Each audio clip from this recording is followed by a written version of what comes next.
people were living also in Ukraine. There were a lot of students who are trying to figure out what to do and how to get home as they flee Ukraine. But also, we are hearing, and we have a firsthand account. Now, the person that Arwa spoke to was hearing that this was happening, so they didn't go see it for themselves.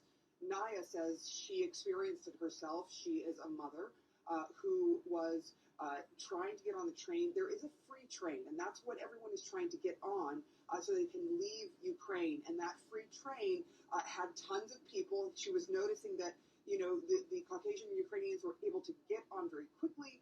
But when it came to her, they literally pushed her back and then pushed another woman, she said, back, and the woman fell back and hit her head.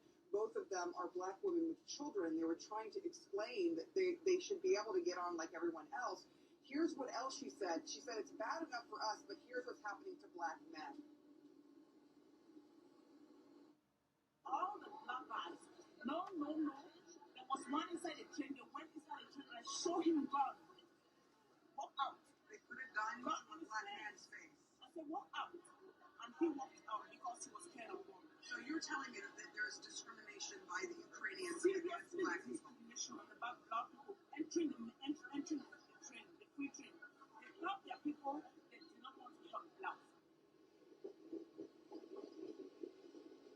Now you will notice that you didn't actually see her face. She did not want her face shown. She was worried that there was going to be some more abuse or that she would be treated more poorly as she's trying to find where she can go. She said she cannot go back to Cameroon, that she's fled there for a reason. She's been in Ukraine with her husband and child for 10 years. Her child has a Ukrainian passport.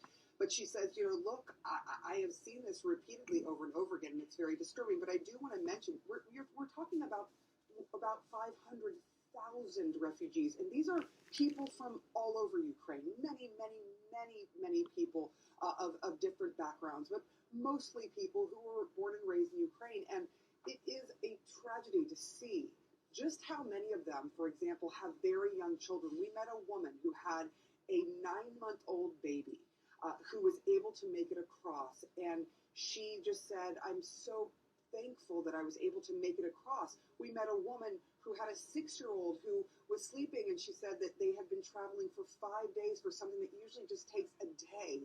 And they were exhausted, and she had tears in her eyes because she said the only reason why she left Ukraine was because the Russians had come in, that they were shooting at them, and the only reason why she left the country that she loves is to try and save her 6-year-old. She had to leave her mother behind.